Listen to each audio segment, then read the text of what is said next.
তাহলে আল্লাহ পাওয়ার জন্য কোনো মাধ্যম আপনাকে ধরতে হবে না। আল্লাহ তাআলা আপনার এমন আল্লাহ, এমন মালিক, আমার আল্লাহ আমার এমন মালিক, যেই মালিক আপনাকে ডেকে বলছে, বান্দা তুমি আমাকে খোঁজো।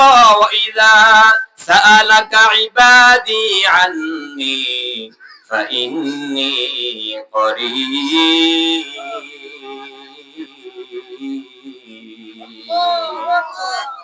আল্লাহ নবীকে সাহাবায়ে কেরাম প্রশ্ন করেছে, ইয়া রাসূলুল্লাহ, আল্লাহ কোথায় থাকে? আমরা আল্লাহকে পাবো কোথায়? আল্লাহ নবীর কাছে সাহাবীরা যখন প্রশ্ন করেছে আল্লাহকে আমরা কোথায় গিয়ে পাবো, আল্লাহ পাক কোরআনে আয়াত নাযিল করে দিয়েছে, ওয়া ইযা সালাকা ইবাদি আন্নি ফাইন্নী করিব। আল্লাহ বলেন, ও আমার হাবিব, আপনাকে যারা প্রশ্ন করেছে আমি আল্লাহ কোথায়, আপনি এদেরকে সহজে জবাব দিয়ে দেন, ফাইন্নী করিব, ফাইন্নী করিব, আমি আল্লাহর নিকটে। জোরে বলেন সুবহানাল্লাহ। আল্লাহ কি নিকটে না দূরে? বলেন না, আল্লাহ কি নিকটে না দূরে? আল্লাহর কোরআন প্রমাণ। আল্লাহ বলেন, ওয়া ইযা সাআলাকা ইবাদি আন্নি ফাইন্নী করিব। আল্লাহ বলেন, আমি আর বান্দারা যখন আমার সম্পর্কে জানতে চায় আমি কোথায়, আল্লাহ নিজে জবাব দেয়, ফাইন্নী করিব, আমি তোমার নিকটে। আল্লাহ তাআলা বলেন, আরো আমার সম্পর্কে তারা যদি জানতে চায়, আমাকে পাওয়ার জন্য তারা কেন মাধ্যম ধরবে?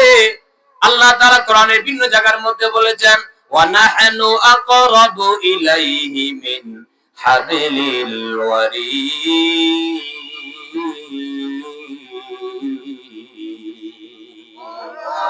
আল্লাহ বলেন, বান্দা আমার খোঁজে তুমি, আমি তোমার গর্দানের যে শাহরগ আছে না, ওটা থেকে আমি আল্লাহ তোমার আরো কাছে। সুবহানাল্লাহ। তাহলে এক আয়াত দিয়ে আল্লাহ বুঝাইলেন যে বান্দারা যখন আমার সম্পর্কে জানতে চায়, আপনি বলেন ফাইন্নী করিব, আমি আল্লাহ নিকটে। এবার সাহাবীরা বলে, আল্লাহ কত নিকটে? আল্লাহ বলে, ওয়া নাহনু আকরাবু ইলাইহি মিন হাবিলিল ওয়ারিদ। বান্দা তোমার ঘাড়ের যে মেইন রগটা আছে, শাহরগ বলা হয়, আমি আল্লাহ শাহরগ থেকেও আরো কাছে। সুবহানাল্লাহ বলেন। তাহলে শাহরগ কি আপনি দেহ থেকে আলাদা করতে পারবেন? একেবারেই কাছে। আমার জবানের সবচেয়ে কাছের যে রগ, এটা হলো শাহরগ।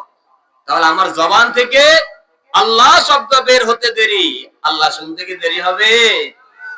তাহলে আল্লাহ তাআলা কাফেরদের সেই কথাকে খণ্ডন করে দিয়া বলেন, না না, আমাকে পাওয়ার জন্য কোনো মাধ্যম লাগবে না, আমাকে পাওয়ার জন্য কোনো মাধ্যমের দরকার নাই। উজিবু দাওয়াতাদ দাঈ ইযা দাআন। আল্লাহ নিজে ক্লিয়ার করে দিলেন। আল্লাহ নিজে উত্তর দিয়া বলতেছে, আমার বান্দারা যখন আমাকে ডাকবে তখন আমি ডাকে সাড়া দেওয়ার জন্য প্রস্তুত আছি। তার মানে আল্লাহ বলেন, আমার সাথে কাউকে শিরিক করার কোনো দরকার নাই। আমাকে যেভাবে ডাকো, যখন ডাকো, যত রাতে ডাকো, দুনিয়ার সব বন্ধ হয়ে যায়, আমি আল্লাহর রহমতের দুয়ার এক মুহূর্তের জন্য বন্ধ হয় না। আমার প্রিয় ভাইরা, তাহলে আসেন, কবিরা গুনাহের মধ্যে সবচেয়ে বড় গুনাহ হলো শিরিক করা। আল ইশরাকু বিল্লাহ, আল্লাহর সাথে শিরিক করা, আল্লাহর ক্ষমতা কোনো মানুষকে দিয়ে দেওয়া। এবারে দেখেন, হিন্দুরা মূর্তি পূজা করে, আর আমাদের সমাজের মধ্যে মাজার পূজা। কথা কোন আছে না নাই? হিন্দুরা মূর্তি পূজা করে আল্লাহ পাইতে চায়, আর আমাদের দেশের কিছু মাজারের নামে ভণ্ডামি করে তারা আল্লাহ পাইতে চায়। কারণ মুর্শিদের হাত না ধরলে আল্লাহকে পাওয়া যায় না। জোরে কর নাউযুবিল্লাহ। আল্লাহকে পাওয়ার জন্য মুর্শিদ লাগবে? এই কয়েকটি আয়াতের মাধ্যমে আমরা কি বুঝলাম? আল্লাহকে আমার কাছে না দূরে? একেবারেই কাছে। আমার গর্দানের রগের থেকে আল্লাহ কাছে। তাহলে এখানে মাধ্যম আপনি কোথায় ব্যবহার করবেন? আল্লাহ যেখানে ক্লিয়ার করে দিলেন যে বান্দারে, তুই আমাকে যেখানে ডাকবি, যখন ডাকবি, যে সময় ডাকবি, দুনিয়ার মানুষ তোকে অবহেলা করতে পারে, হয় তোমাকে নিরাশ করতে পারে, আমি আল্লাহ নিরাশ করব না। তোমার প্রত্যেকটা ডাকে, প্রত্যেক সেকেন্ডে সেকেন্ডে সাড়া দেওয়ার জন্য আমি আল্লাহ ঘুমাই না। জোরে বলেন সুবহানাল্লাহ। আল্লাহ তাআলা ঘুমায় না। আল্লাহ তাআলা কেন ঘুমায় না? কত হাজার বছর চলে গেল, আল্লাহ শুরুও নাই, শেষও নাই। ওই আল্লাহ এক মুহূর্তের জন্য ঘুমায় না। লা তাখুযুহু সিনাতুন ওয়ালা নাওম। আল্লাহ বলেন, আমি এমন আল হাইয়ুল কাইয়ুম, লা তাখুযুহু সিনাতুন ওয়ালা নাওম। আয়াতুল কুরসির ভিতরে পড়তেছেন বারবার। আল্লাহ নিজের পরিচয় দিচ্ছেন, আমি কে?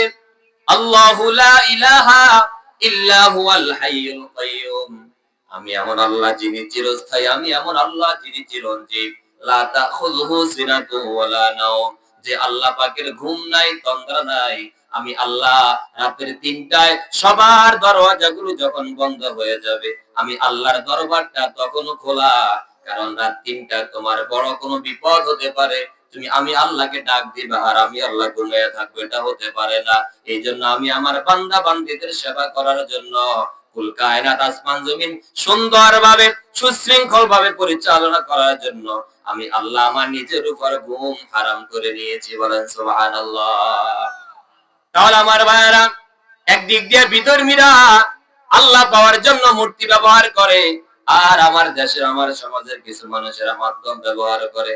আল্লাহ বলছেন না, আমাকে পাওয়ার জন্য আমার হাবিবের নমুনা তোমাদের সামনে আছে, আমার হাবিবের নমুনা তোমাদের সামনে আছে। শুধু মুহাম্মদুর রাসূলুল্লাহ সাল্লাল্লাহু আলাইহি ওয়াসাল্লামের নিয়ম নীতি অনুযায়ী আল্লাহকে তালাশ করো, তাহলে তুমি নিজে ঘরে বসে আল্লাহ পাইবা, মাদ্রাসায় বসে তুমি আল্লাহ পাইবা, দোকানে বসে বসে তুমি আল্লাহ পাইবা। যদি তোমার আল্লাহ পাওয়ার রাস্তাটা নবীজির তরিকা মতো হয়, কথা বলেন ঠিক কিনা?